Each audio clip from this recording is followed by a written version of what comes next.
Ladies and gentlemen, thank you for clicking on this video. My name is In The Game Kaya, and welcome to ITGK Survives, just not the series. Today, we'll be talking about, well, as always, ARK. This is kind of my favorite game, and as you can see, I'm getting awfully close to that 1,000 hour threshold, just a little under 7 hours away now from that, which is kind of crazy to me. But, yeah, we're going to go through this game and just go over some basic settings that you're going to want to put in. I'm just going to break it down real simply for you. But before we get into the game, there's something really important you're going to want to do. In your favorites, you're going to want to right-click, go to Properties on the game, and then this window will pop up right here. And this, right here on the bottom, Launch Options, you're going to want to put this, which I will copy and put in the description. You're going to want to put this in your launch options if you have a high-end PC. And then if you have a low-end PC, you're also going to want to put in, if I'm trying to remember here, it should be that. Which I will get this right, and I'll put for high-end PCs and for low-end PCs in the description. I'm not going to go over what all these do now, and these are not even all of the options. But I have a pretty good PC. I'm not going to use those. Oh yeah, you're also going to want that one as well, if you have a low-end PC. Anyways, so those will be in the description. You can just copy them and paste them into that line, no problem. But let's go ahead and get into the game, and we'll break down some of the settings that you're going to want to play with. Also, some of those are here, like D3D10 low-end graphics. That's what that one does. But you can't combine them all super easily. You just click this. Pretty simple, pretty easy, and just put the command line in once, and you just click play. But let's go ahead and get into the game. And I'll break down some settings for you if you're playing single player, duos, small tribe, or for normal. So you're going to want to, on your main menu, you're going to want to go into first options and make sure you set your graphics.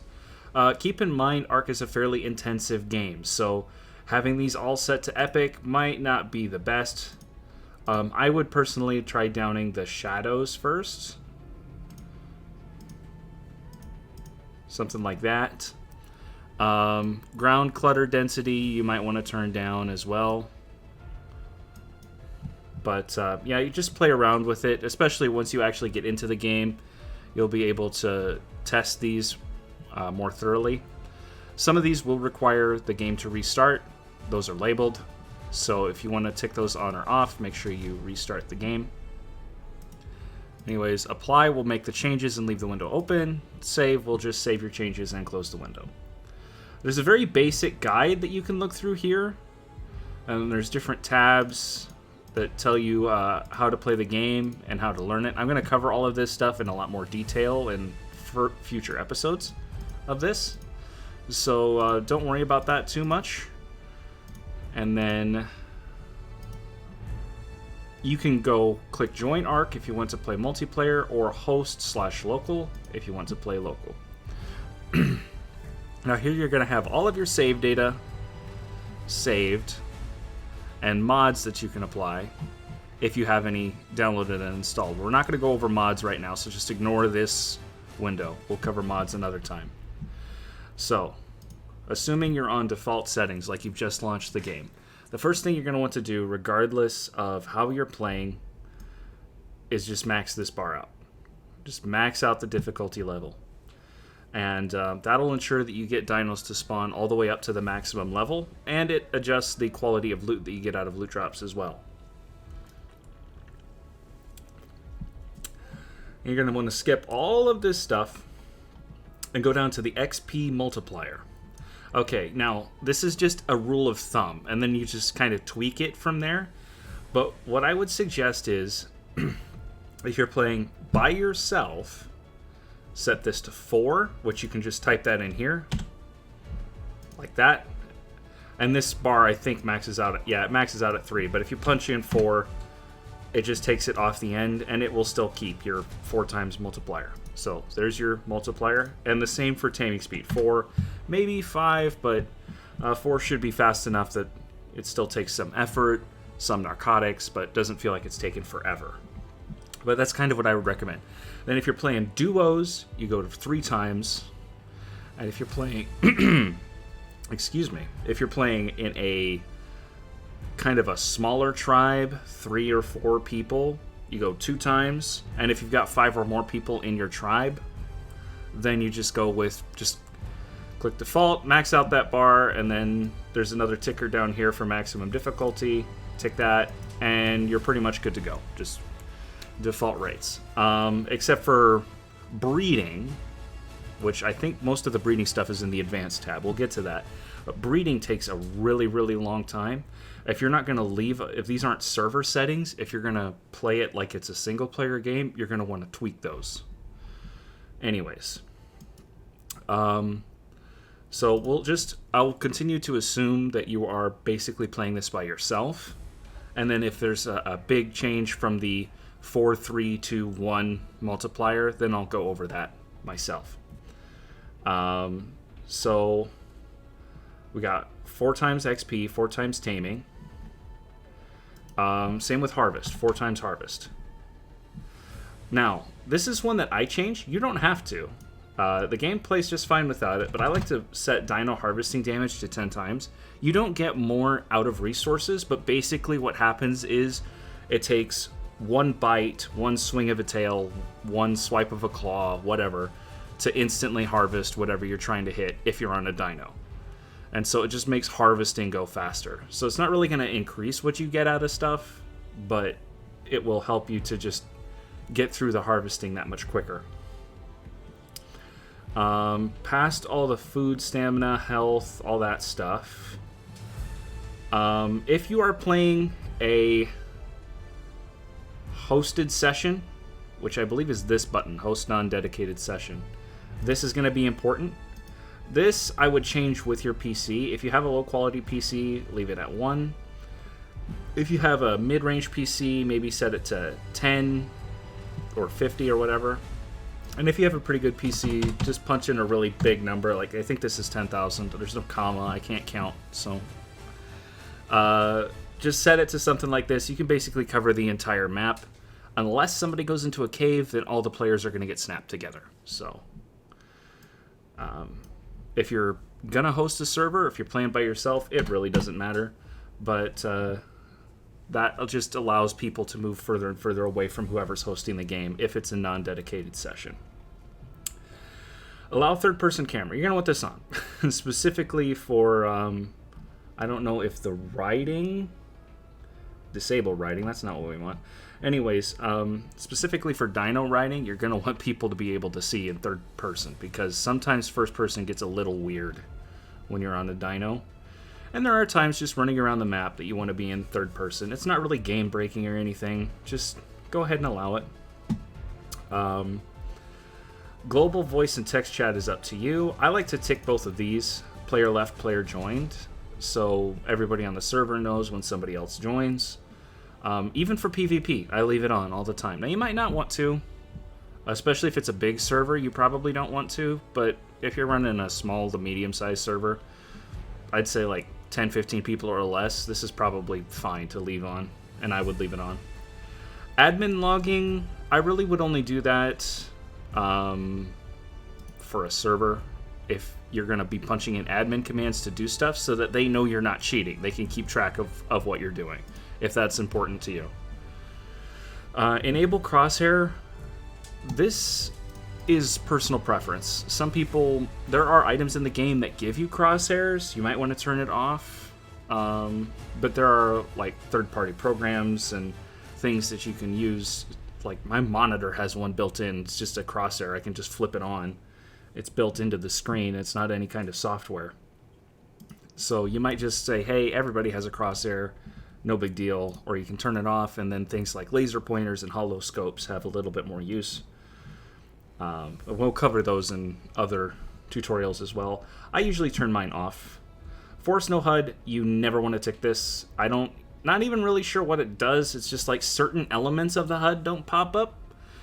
Like the taming, I think, is what doesn't pop up, but it's kind of weird. So, I don't know. I wouldn't tick it. It's just not worth it. Disable loot crates.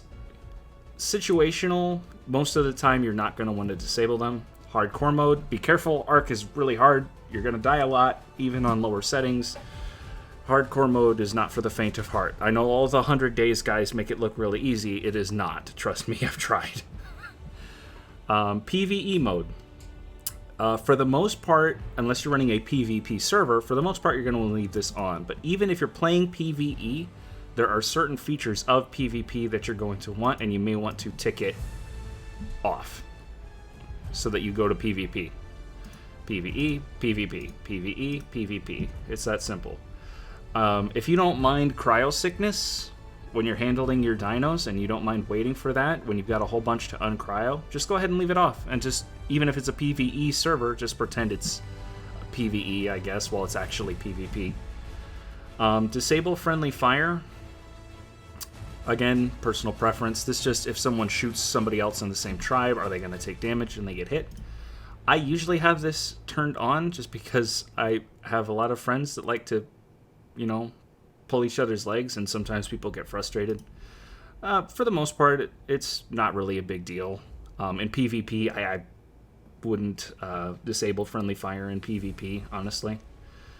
But, you know, tick it on, leave it off. If you leave it off, it can lead to some funny moments, like dranking each other and dragging each other around the base, but it can be frustrating too to some people. So just know who you're playing with if you're playing with anyone. Show player map location. This will put an arrow on the map to point to where you are and which direction you're facing. Again, things like a GPS and compass, as well as just knowing the map, can help you to get around. There are things to help you, items to help you with this, but if you're just a beginner, tick it on just so that you can learn the map. It's not going to completely wreck your experience having this on. If you're experienced, I would say tick it off. I have more fun with it off than I do with it on. Now, it can be helpful, especially on a map I've never played on before, but for the most part, I just leave it off, and I can get to GPS pretty quick, so if I need to know where I'm at, I can just do that. This is for obelisk download and upload stuff. Specifically, this allows people to bring items and dinos and even players, their players from other maps, and put them on your map. You may want to turn this off. You may not. If you are really concerned about people bringing in something super overpowered from another map, or something that they spawned in and force tamed, like a level 10,000 giga or something, then maybe tick this on, but for the most part, I would say just leave it off. Maximum difficulty you're going to want to tick on, because what happens is the difficulty offset that we had all the way back at the top, this scales up to a difficulty of 4, and that because that's where the island maxes out at, is a difficulty of 4. Maximum difficulty sets the difficulty to 5, regardless of what map you're playing on. So if you're playing on the island, then you get dinos all the way up to level 150, even though you're playing on the island. Just leave the difficulty offset on 1, and leave maximum difficulty checked. Just trust me on that. I would never change that. Gamma settings allows you to make the night brighter, or the day darker if you're on Crystal Isles. Yes, that's a thing. Crystal Isles makes my eyes bleed. PvP, though, it could allow for some, it's like it says in the tooltip here, it could allow for some unfair advantages at night. Honestly, if you play on super duper low settings, you can kind of see at night sometimes, so it may not matter. Most people are used to having it on, so I would say for the most part, unless you're doing something that calls for it, or you really are concerned about just getting it to be as balanced and fair as possible, or some cool nighttime raiding or something like that, just let people change their gamma and don't worry about it. Yeah, night vision goggles aren't as valuable anymore, but it's kind of the lesser of two evils, really, because not having gamma commands can be frustrating. Here's one that you want to tick off. Use single player settings. You don't want that. This makes the game easier, rescales the stats on some of the dinos, overhauls some of the taming and harvesting and other things. It makes the bosses easier, but it also changes spoil timers and breeding and all of that stuff, and almost all of the settings that you're going to find online, whether it's mine or you prefer somebody else's or whatever, they're not going to have you use single player settings. It's kind of a quick and easy cure-all button that you just click the return to default, max out the difficulty slider, it takes single player settings, and just go. Like, if you've never played ARK before, it's not a bad way to play the game, but most people will recommend, for one reason or another, to leave it off and adjust the multiplayer aspect sliders. So the game is a little bit better balanced that way. Use Corpse Locator. You almost always want this on, unless you're trying to play some really difficult. If you're playing hardcore, it doesn't matter. But if you're playing some really, really difficult set of rules, you might want to turn it off or whatever. But this is going to show a green beam in the sky where you died to help you locate your item cache and get your stuff back. It's fairly convenient, but I would leave this on at the very least until Fjordur launches and people can tame Fjord Hawks, and then you might think about ticking it off, because then you have more of a reason to tame Fjord Hawks. But until that point, I would pretty much leave it on. Disable structure placement collision. Unless it's PvP, if it's PvE, always have this on. And if it's PvP, I would say more often than not you're going to want this on. Now, people can place things like turrets and structures and other things clipped into walls a little bit, and it might get a little bit, unfair in some instances. But for the most part, even with it on in PvP, it's not really that much of a problem. So I would just leave it on. Then the next thing you're going to want is allow unlimited respecs. Unless you're playing PvP, you're going to want to tick this on for PvE all the time. For PvP, it's a case-by-case basis. What this is there's an item called a Mind Wipe Tonic that after you consume it, if this isn't ticked, you have to either level up or wait 24 hours to consume another one. And that's 24 hours of server time. So if the server goes down, that timer's not running. So I would just leave it on. But in PvP, people can lag the server, especially if there's a lot of them, by constantly respeccing themselves. So you may want to tick it off if you run a big server or if you're running a PvP server. Just leave it on. Now, let's go to the advanced side. PvE allowed tribal war can be kind of interesting. It basically allows you to play like it's PvP on a PvE server for a short time. If you have this on, I would probably tick this box as well. In the event that it happens by mistake or you change your mind, you can cancel the war. Disable PvE gamma, again, don't tick that. Cave building, PvE, you might not want to allow this. You might, I would say just don't allow cave building unless you're playing PvP. Let's see. Past all of this stuff. If you're playing PvE, tick this box, non-permanent diseases. That way, when you get things like swamp fever, you won't respawn with it. If you die, then you're cured, and you're fine. Well, I guess, really, it's up to you, but I would say just tick it on PvE, and on PvP, for the most part, I would leave it on as well. I'm trying not to be too judgmental in how you should balance your PvP servers. I'll go over my own PvP settings at another time because they're quite a bit different, honestly. Force allow cave flyers. Don't tick this. Just don't. This is going to completely break caves, which are a really important part of the game. They're really fun. They're really hard. You tick this, caves are boring and easy, and anyone can do them as soon as they get a Pteranodon. They just go into the cave, grab the artifact, and get out. And it's just not fun. Just don't do it. Obviously, if you're running PvP, you're going to want to take this. And offline raid protection prevents your base from getting hurt while you're offline.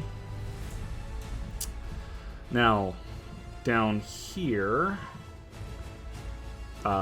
we have some more important settings in the World Settings tab.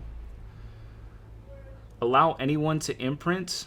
I usually don't have this on, but if you have people that aren't going to be on very often, or if you have some really long maturation timers, you might want to tick this.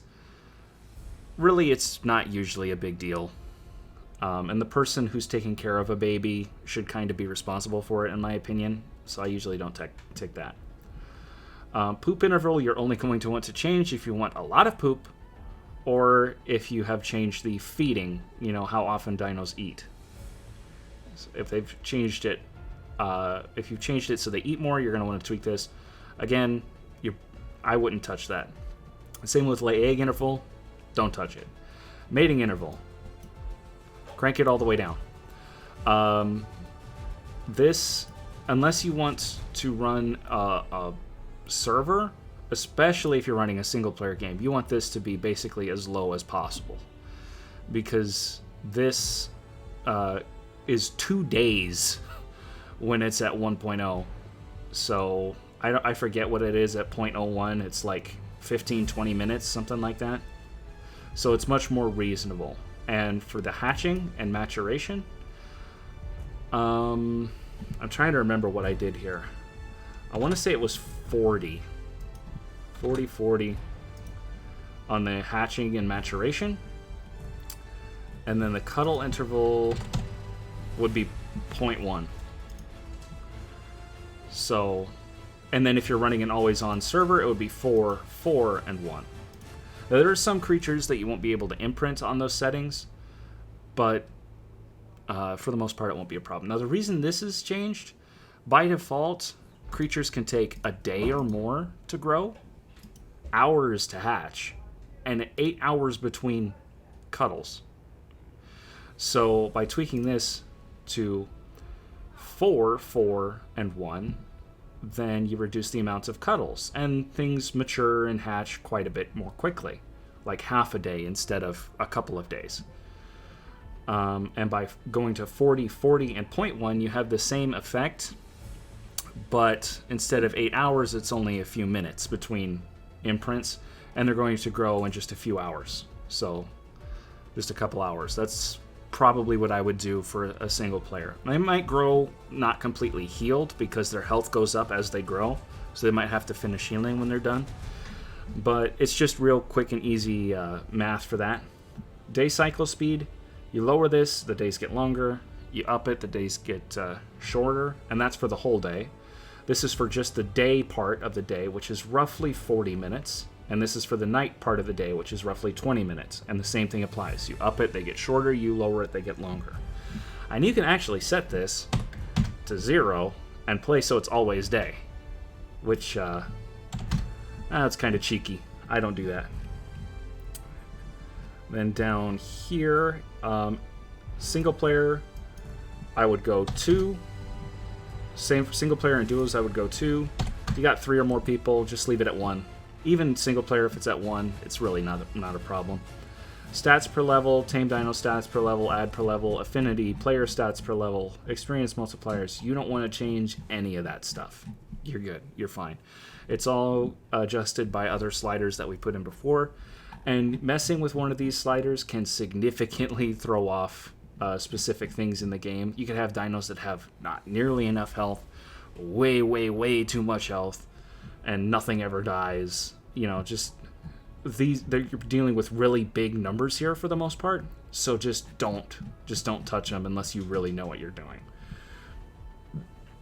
Now for some fun stuff. Flyer platform unaligned basing. It allows on a Quetzal. It allows people not in your tribe, or dinos or whatever that are not in your tribe, to land on your Quetzal's platform saddle. So that can be fun and interesting. Passive defenses hurt riderless dinos. Leave that ticked. That allows you to protect your dinos that you're taming or whatever through spike fences, and even wild dinos will be hurt by spike fences then, which will help. Show floating damage text. This will cause numbers to pop up that says exactly how much damage you're doing to something, or that it's doing to you.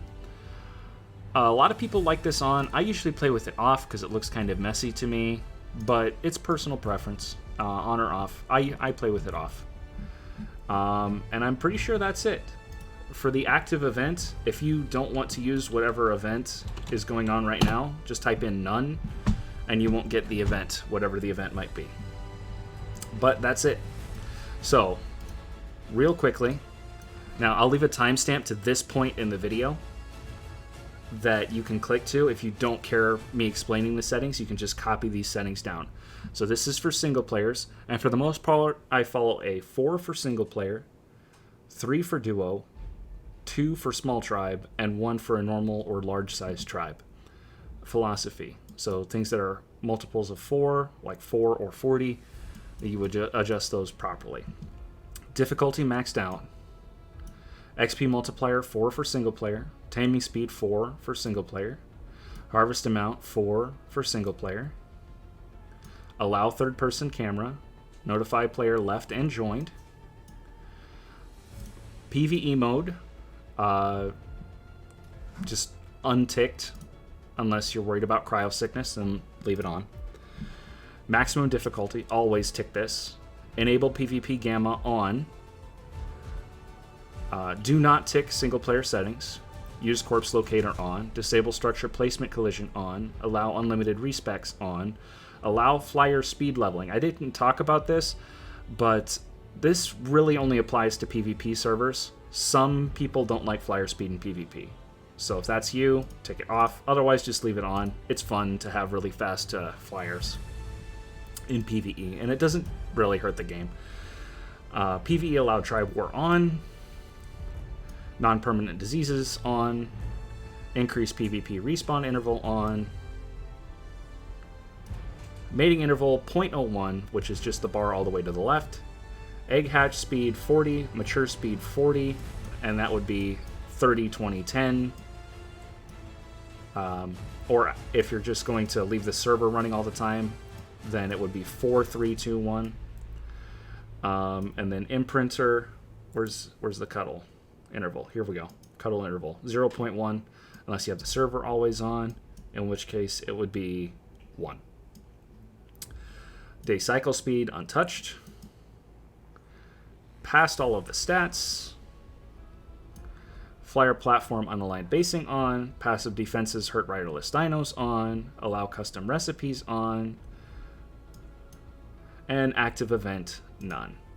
There's a whole bunch of other settings in here that do all kinds of other stuff. You might want to tweak it, mess with it. But for the most part, this is what I would recommend to you. And if you want to turn off specific engrams, you can do that over here. Again, don't do this unless you know what you're doing, because you don't want to lock yourself out of something important by disabling a bunch of engrams and then like, oh, I can't build this that I really want. So just don't do it. Oh, and show player map location on if you're learning the map or the game, and otherwise, if you're pretty experienced, leave it off. I think that's it. So I hope you guys enjoyed this video. We are going to get into some more advanced settings and mods, as well as getting into starting the game itself in future episodes. So make sure you subscribe for that. Thank you guys so much for watching. For so far 10 subscribers, some of which are me. So I don't know if that counts or not. But thank you guys, and leave a comment in the video. Go ahead and ask me questions about ARK. You got questions? I'll answer them to the best of my ability, or I might make a video on it. But thank you for everything, and I will see you in the next one. Bye.